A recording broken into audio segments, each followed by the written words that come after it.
Hello, good morning. This is Pallav Simwal, है ना? And today I'm going to teach system of particles. है ना? काफी ज्यादा हाइप बनाई हुई है इस चैप्टर की कि बहुत टफ होता है, ये होता है, पर ऐसा कुछ भी नहीं है ना? काफी सिंपल सा और काफी इंटरेस्टिंग सा चैप्टर है ना? तो सबसे पहले स्टार्ट करते हुए ही हम सबसे पहले टॉपिक चैप्टर का उठा लेते हैं, जो कि है सेंटर ऑफ मास, है ना? तो सबसे पहली बात कि सेंटर ऑफ मास होता क्या है, तो इसे मैं एक एग्जांपल के थ्रू समझाता हूँ, है ना? कि मान लेते हैं एक पार्टिकल है, एक मतलब कुछ भी ऑब्जेक्ट वगैरह है, सिस्टम बोल सकते हैं, ऐसा सिस्टम है ये जो कि बहुत ही ज्यादा कॉम्प्लेक्स है और इसमें बहुत अलग अलग भिन्न भिन्न प्रकार की फोर्सेस लग रही हैं। ठीक है यार, इस फोर्सेस को अगर हमें सबको सबका नतीजा निकालना है, कुछ ना कुछ, है ना, कुछ ना कुछ हमें इसका कंक्लूजन निकालना है, तो इसके लिए ये यार बहुत ही कॉम्प्लेक्स बन जाता है ना? तो हम क्या करते हैं, हम एज्यूम करते हैं, ठीक है, हम एज्यूम करते हैं कि एक पॉइंट पी है जहां पर सारा का सारा मास इसका कंसंट्रेटेड है ना? एक्चुअली है नहीं वहां मास, पर फिर भी हम मान लेते हैं कि सारा का सारा मास उधर ही कंसंट्रेटेड है। ठीक है, तो वही होता है यार सेंटर ऑफ मास।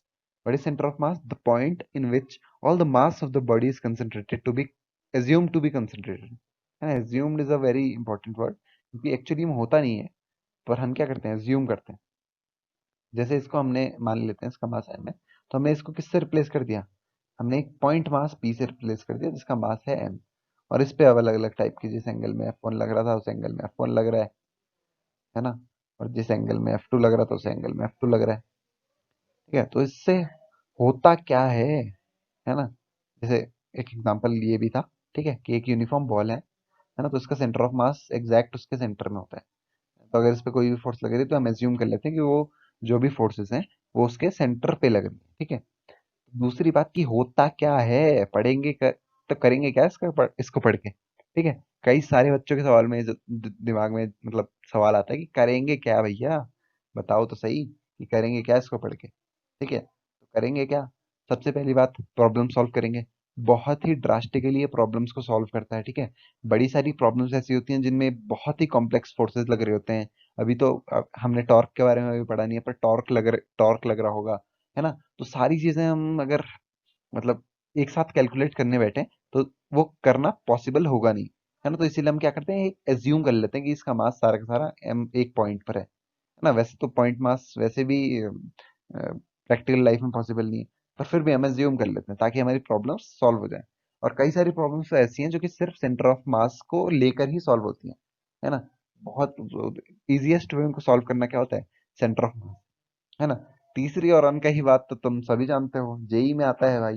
जेई में आता है तो क्या करोगे, पढ़ोगे ही, ऑफ कोर्स ही बात है ना? अब बच्चे जो, अगर कोई बच्चा पूछे कि एबीसीडी क्यों पढ़ा रहे हैं मुझे, तो वो तो बड़ी अजीब सी बात होगी ना। भले अब हम एबीसीडी बहुत ज्यादा यूज नहीं करते हैं, पर जो भी लेटर्स पढ़ने के लिए, जो भी पैराग्राफ, जो भी कुछ भी करते हैं उसके लिए लेटर्स तो पता ही होने चाहिए। वैसे ही सवाल है कि क्यों पढ़ रहे हैं। ठीक है, क्योंकि आगे जाके बहुत ज्यादा यूज हो गए, इंजीनियरिंग में भी यूज होगा, हर जगह यूज होगा। ठीक है, तो अगला पढ़ते हैं हम। तो भाई अब ये तो पता लग गया कि सेंटर ऑफ मास होता क्या है, पर भाई फाइंड कैसे करें? How to find centre of mass? तो सबसे पहले बहुत सिंपल सिंपल थिंग्स फर्स्ट, ठीक है? बहुत सिंपल थिंग्स से हम शुरू करते हैं, जो कि होते हैं सिमेट्रिकल ऑब्जेक्ट्स। भाई सिमेट्रिकल, चाहे इक्विलेटरल ट्रायंगल हो, चाहे पॉलीगन तुम्हारा हो, पेंटागन हो, है ना, या फिर स्फेरिकल बॉल हो, ठीक है, या फिर क्या हो, क्यूब भी हो, मान लो क्यूब भी है ना? तो उसका सेंटर ऑफ मास होता क्या है ना? तो सिमेट्रिकल ऑब्जेक्ट्स का सेंटर ऑफ मास होता है उनके जियोमेट्रिकल सेंटर पे, जियोमेट्रिकल सेंटर पे, जो कि क्या होता है, जैसे स्फेयर के केस में क्या होता है, उसका सेंटर होता है। क्यूब के केस में भी उसका जो मिड पॉइंट मतलब बिल्कुल सेंटर होता है, समझ रहे हो? इन डायगोनल्स को जोड़ेंगे जब, तो ये वाला पॉइंट सेंटर से गुजरता है, जो वो होता है। ठीक है, रेक्टेंगल के केस में क्या होता है, रेक्टेंगल के केस में जब उसके डायगोनल्स जहाँ पर मिलते हैं वहां पर होता है। ठीक है, पेंटागन के केस में अगर मान लो ऐसे प्लेट टाइप की है जो पेंटागन में काटी हुई है, तो उसका सेंटर ऑफ मास क्या होगा, बिल्कुल उसके सेंटर में होगा, इस सेंट्रॉइड में होगा। ठीक है, ट्राइंगल जो होगा उसका कहाँ होगा, उसके भी सेंट्रॉइड में होगा। ठीक है, तो वैसे ही सारी जो भी ज्योमेट्रिकल, जैसे रिंग मान लो, एक रिंग है, ठीक है, रिंग है तो इसका सेंटर ऑफ मास का होगा, इसके भी सेंटर में होगा। कोई ना कोई सर्कल है ना, ये भी एक सर्कल ही तो है, तो इसके भी सेंटर में होगा। तो एक बात, ये रिंग के एग्जांपल से हमें ये भी समझ आती है कि हमने कहा था ना कि एज्यूम करते हैं कि सारा का सारा मास वहां पर कॉन्सेंट्रेटेड होता है। ठीक है, तो देखो जैसे रिंग के केस में तो यहाँ पर एक्चुअली में कोई मास है भी नहीं, है ना, पर फिर भी हमने क्या किया है, एज्यूम किया है कि यहाँ पर कोई ना कोई मास है ना। तो यही सेंटर ऑफ मास की बात है कि जरूरी नहीं है कि जहां पर तुम सेंटर ऑफ मास लिए हो वहां पर वहां पर मास हो ही हो। ऐसा भी हो सकता है कि वो एम्प्टी स्पेस हो, पर फिर भी वहां पर क्या है, उसका सेंटर ऑफ मास है। तो यार सिमेट्रिकल ऑब्जेक्ट्स में यार बहुत ही सिंपल सी चीज है। सिंपल सी चीज क्या है, उनका जो भी ज्योमेट्रिकल सेंटर होगा, कुछ ना कुछ तो ज्योमेट्रिकल सेंटर होगा ही, है ना। कुछ ना कुछ ऑब्जेक्ट अगर मान लो 3D में भी है तो उसका कुछ ना कुछ, जैसे स्फेयर है 3D में होता है ना, और फिर भी उसका ज्योमेट्रिकल सेंटर क्या होता है, उसका सेंटर होता है। अब अगर 2D होगा, जैसे लेमिनार टाइप का प्लेट टाइप की मान लो, है ना, जैसे कागज होता है ना, जैसे पेपर होता है तो ऑलमोस्ट 2D होता है। ठीक है, तो उसका सेंटर ऑफ मास क्या होगा, उसके बिल्कुल ज्योमेट्रिकल सेंटर पे होगा, है ना। तो यार ये तो सिंपल सी चीजें थी। अब यार मतलब अगर कोई सिस्टम ऑफ पार्टिकल, बहुत सारे पार्टिकल्स हैं, ठीक है, एक ऑब्जेक्ट ना होके बड़े सारे ऑब्जेक्ट हैं, बहुत सारे ऑब्जेक्ट हैं, ठीक है, तो उसमें किस तरीके से हम centre of mass find out करेंगे। तो यार सिस्टम ऑफ पार्टिकल्स, ठीक है, मान लिया मैंने कि मेरे पास एक शानदार सा सिस्टम है यार, और सिस्टम में एक्चुअली है क्या, सिस्टम में है बड़े सारे पार्टिकल्स। एक ये पार्टिकल है, ये पार्टिकल है, एक ये पार्टिकल है, और ऐसे कितने पार्टिकल हैं, एन पार्टिकल मान लिया हमने। ठीक है, ये मान लो पार्टिकल P1, ठीक है, P2, ठीक है, P3, और ऐसा करके Pn, nth पार्टिकल है ये। ठीक है, अब हमने क्या मान लिया भाई, इनके मासेस भी होंगे कुछ ना कुछ। तो इसका मैंने मास मान लिया, क्या मान लिया मैंने, इसका मास मैंने मान लिया M1, इसका मैंने मान लिया M2, इसका मैंने मान लिया M3, और जाते जाते सब इस लास्ट वाले का मैंने मास मान लिया Mn। समझ रहे हो ना। तो बात ये है कि हम सेंटर ऑफ मास इस सिस्टम का कैसे फाइंड करें जिसमें बहुत सारे पार्टिकल्स हैं। ठीक है, इसका भी कहीं ना कहीं system of centre of mass होगा। सेंटर ऑफ मास को सीओएम से रिप्रेजेंट कर रहा हूँ, ठीक है, सीओएम से जनरली रिप्रेजेंट किया जाता है सबस्क्रिप्ट में, या फिर जनरली अगर कैपिटल में भी सीओएम लिख दिया तो सेंटर ऑफ मास ही है, समझ जाना, ठीक है। तो यार सबसे पहले हम क्या करेंगे, यार सबसे पहले क्या करेंगे, हम एक्सेस बनाएंगे, क्योंकि किसी भी वेक्टर या फिर मतलब कुछ ना कुछ वेक्टर होगा ना उसका, अभी तो डिफाइंड हो रहा है। पोजीशन वेक्टर इसे तो बोलते हैं, जो वेक्टर किसी भी पार्टिकल की पोजीशन डिफाइन करे, वो पोजीशन वेक्टर ही तो होता है। तो या फिर वेक्टर ना भी करें, है ना, ऐसे अगर कोऑर्डिनेट्स के हिसाब से बताएं तो भी कोई ना कोई कोऑर्डिनेट एक्सिस तो चाहिए। तो मान लिया मैंने एक्स और वाई है, ठीक है, एक जेड एक्सिस भी होगी, ठीक है, उसे मान लेते हैं ना, ये जेड एक्सिस है, ठीक है। तो यार इस इस ओरिजिन के रिस्पेक्ट में, ओरिजिन है ना ये, इस ओरिजिन के रिस्पेक्ट में एक आर सी ओ एम होगा। आर सी ओ एम है क्या, आर सी ओ एम यार वेक्टर है, ठीक है, आर सी ओ एम एक वेक्टर है जो कि ओरिजिन के रिस्पेक्ट में डिफाइन कर रहा है कि वो सेंटर ऑफ मास उसका है कहाँ। तो यार इसको फाइंड करने के लिए यार हम सबसे पहले क्या, हमें सबका सेंटर ऑफ मास, सबका पोजीशन वेक्टर पता होना चाहिए। जैसे R1, ठीक है, मान लिया मैंने इसका पोजीशन वेक्टर क्या है, R1 है, तो R1 इंटू M1, है ना, M1 वेक्टर नहीं है, पता है ना, M1 तो स्केलर होता है, तो स्केलर से किसी भी वेक्टर को मल्टीप्लाई कर सकते हैं। ठीक है, प्लस R2 वेक्टर है फिर से, इंटू M2, प्लस ऐसे ही करके Rn भी एक वेक्टर होगा, और इंटू उसका मास Mn, और डिवाइड किससे करेंगे इसको, डिवाइड हम करेंगे M1 plus M2 plus M3 plus Mn तक। ठीक है, सबका सम कर देंगे तो वेक्टर आ जाएगा, ठीक है, समझ रहे हो। तो RCUM क्या आएगा, इसको शॉर्ट फॉर्म में अगर मैं लिखना चाहूँ तो मैं क्या लिखूंगा, सिग्मा, सिग्मा पता है ना, एडिशन होता है, sigma of R1 RI into MI। ठीक है, अब ये MI वो MI फोन वाला नहीं है, ये कौन सा वाला MI है, जो नोटेशन दे रखी है मैंने, ठीक है, ये आई सब्सक्रिप्ट में है, ये M इंटू आई, ठीक है, समझ रहे हो, मल्टीप्लाई में नहीं है ये, जैसे R1 R2 था ना, वैसे ही RI और MI है ये। आई की वैल्यू कहाँ से कहाँ तक जाएगी, 1 से लेकर N तक, देख रहे हो, इसमें 1 डालेंगे तो क्या आएगा, R1 इंटू M1, ठीक है, वैसे ही N डालेंगे तो क्या आएगा, Rn इंटू MN।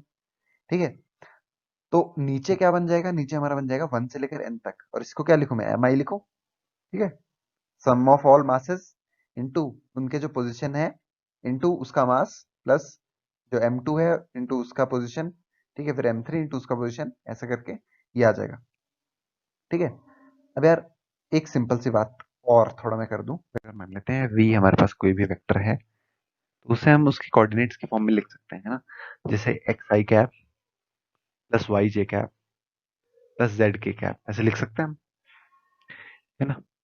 तो यार वैसे ही अगर हम आर सी ओ एम को, है ना, इसका भी कुछ ना कुछ एक्स कोऑर्डिनेट होगा, वाई कोऑर्डिनेट होगा, जेड कोऑर्डिनेट होगा, है ना। उसको हम ऐसे लिख सकते हैं एक्स सी ओ एम, सी ओ एम वही बताया था मैंने, सब्सक्रिप्ट में लिखते हैं सेंटर ऑफ मास के लिए, X coordinate of centre of mass, ठीक है। I cap plus Y C O M J cap plus Z C O M K cap, ऐसे लिख सकते हैं, है ना। तो और वो वाला जो फॉर्मूला था एक्स सी ओ एम बराबर क्या था, sigma of R I M I 1 से लेकर एन तक, और वही सिग्मा 1 से लेकर एन तक क्या, एम आई। आर आई को भी ऐसे लिख सकता हूँ ना, x i into i cap, है ना, plus y i i cap j cap plus z i into k cap, ठीक है। तो इसको मैं यहाँ यार प्लेस कर दूं ना, इन सबको, इसको भी यहाँ प्लेस कर दूं और इसको यहाँ प्लेस कर दूं, तो एक्चुअल में होगा क्या, ऐसा हो जाएगा X U M I cap बराबर क्या हो जाएगा, X I M I cap plus M I, नहीं सॉरी, वन वन से मानता है, ठीक है, one two Y one J cap plus M one Z one K cap plus M two X two I cap plus ऐसे ऐसे करके M N X N I cap, है ना, प्लस और वाई मतलब एम एन जेड एन के cap, ऐसे तक होगा, है ना, m N Z n into k cap, ठीक है, ऐसा होगा। तो यार इसका जो एक्स, ये होगा ना, sorry, X C O M I cap plus Y C O M J cap, यही सारा का सारा पूरा का पूरा यहाँ होगा, Z C O M K cap. तो यार इनके आई जो कोऑर्डिनेट, आई आई कैप वाले जो होंगे उन्हें हम इक्वेट कर सकते हैं। एक्स आई वाला कौन सा होगा, एम वन एक्स वन, फिर क्या होगा एम टू एक्स टू वाला होगा आई कैप में जो होगा, फिर एम एन एक्स आई। तो यार सिंपल सी बात ये है कि एक्स सी ओ एम मतलब कोऑर्डिनेट ऑफ सेंटर ऑफ मास जो होगा उसको मैं क्या लिख सकता हूँ, आई कैप पूरा का पूरा कॉमन ले लो और आई कैप को कैंसिल कर दो, मतलब सेम ही है ना।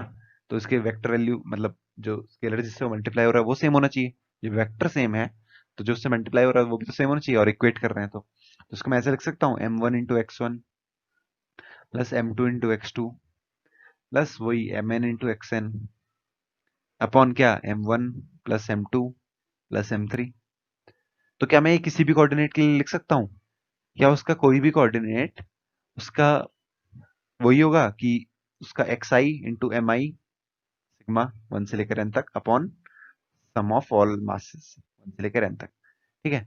तो यार ये किसी भी कोऑर्डिनेट के लिए हम अप्लाई कर सकते हैं, है ना। क्या कि उसका जो भी हमें जिस भी एक्सेस का हमें कोऑर्डिनेट निकालना है, तो हम उस कोऑर्डिनेट सबकी सबकी मास सब मासेस की अगर हमें पता हो तो हम उनको उसके मास मल्टीप्लाई करके उसका कोऑर्डिनेट, मतलब यही इस फॉर्मूले से उसका एक्स कोऑर्डिनेट भी फाइंड कर सकते हैं और वाई कोऑर्डिनेट भी और जेड कोऑर्डिनेट, ठीक है। बहुत सिंपल सा ही था, ये था। सर अभी तक हमने सिस्टम ऑफ पार्टिकल्स का पढ़ा जिसमें डिस्क्रीट पार्टिकल्स थे, डिस्क्रीट मतलब अलग अलग पार्टिकल्स थे और उसका हमने सेंटर ऑफ मास निकाला था। पर क्या हो अगर वो मास जो है वो कॉन्टिन्यूस हो, कॉन्टिन्यूस एज इन जैसे कुछ भी होता है, हम जो भी ऑब्जेक्ट रखते हैं वो कॉन्टिन्यूस ही होते हैं। जैसे एक बॉल है मान लो, है ना, वो पूरी की पूरी कॉन्टिन्यूस होती है, ऐसा तो होता नहीं कि अलग अलग पार्टिकल से जुड़ के बनी है, एक पार्टिकल इधर होता है एक पार्टिकल उधर होता है, ऐसा तो होता नहीं है, है ना। होता क्या है जनरली, जैसे कुछ भी ऑरेंज संतरा ले लो, सेब ले लो, आम कुछ भी ले लो, है ना, तो उसमें क्या होता है, डिस्क्रीट पार्टिकल्स नहीं होके कॉन्टिन्यूस पार्टिकल्स होते हैं ना, कॉन्टिन्यूस मास होता है, ठीक है। जैसे कुछ भी मास है, ठीक है। तो यार एक्चुअली जब भी कोई चीज कॉन्टिन्यूस में आती है ना, जब भी हम डिस्क्रीट से कॉन्टिन्यूस में जाते हैं तो हम थोड़ा फॉर्मूले में चेंज कर देते हैं, ठीक है। तो फॉर्मूला एज इन मैं डिराइव करके भी बता दूंगा अभी, पर मैं थोड़ा फॉर्मूला बताता हूँ, है ना। तो जो जो फॉर्मूला होता है वही वही सेम आर सी एम क्या हो जाता है, देखो RCOM हो जाता है, मान लेते हैं एक्स कोऑर्डिनेट, जैसे बताया था पिछले बार में, एक्स कोऑर्डिनेट का ही मान लेते हैं, ठीक है। XCOM हमें निकालना है, तो हम करेंगे क्या, उस पार्टिकल का, है ना, एक्स एक्स निकालेंगे, एक्स, और डीएम कर देंगे। मतलब डीएम क्या है, स्मॉल, मतलब मान लेते हैं एग्जाम्पल के तौर पर मान लेते हैं, ठीक है। एक छोटा सा मैंने पार्ट लिया है, इतना छोटा सा, बहुत ही छोटा है वो, ठीक है, इतना छोटा है, मैंने मान लिया है कि, ठीक है, मैंने डिवाइड कर दिया हर एक को, और ये एक बहुत ही छोटा सा मैंने पार्ट लिया है, वो डीएम है, ठीक है। बहुत, मतलब dm means differential of m, ठीक है, मान लेते हैं इसका मास अगर एम है, तो बहुत ही छोटा सा मैंने मास ले लिया, ठीक है। पॉइंट मास अप्रोक्सीमेटली मैं मान लेता हूँ, ठीक है, मान लेता हूँ कि पॉइंट मास है, और इसका जो जो एक्स कोऑर्डिनेट है वो एक्स है, ठीक है, मान लिया मैंने, ठीक है। एक्स कोऑर्डिनेट जो इसका वो एक्स है, ठीक है, और यहाँ इसका मास क्या है, डीएम। तो हम क्या करेंगे, एक्स इंटू डीएम का इंटीग्रेशन करेंगे हम, और डिवाइड में क्या करेंगे, डीएम का इंटीग्रेशन, क्यों, क्योंकि मासेस का ऐड होता है ना नीचे, और इंटीग्रेशन क्या होता है, एडिशन ही होता है। तो यार जो एक्स है वो है क्या, पोजीशन है किसकी, डीएम की, समझ रहे हो। ये जो डीएम है, छोटा सा जो डीएम होगा, इसकी क्या कोऑर्डिनेट है वो हम देखेंगे। सर इसे एक एग्जांपल से समझ लेते हैं, ठीक है। अगर सबसे सिंपल एग्जांपल है एक रॉड का, ठीक है, एक rod simple continuous continuous uniform object होती है, ठीक है। तो एक रॉड मान लेते हैं, ठीक है, जिसकी लेंथ क्या है, एल, एल लेंथ है, ठीक है।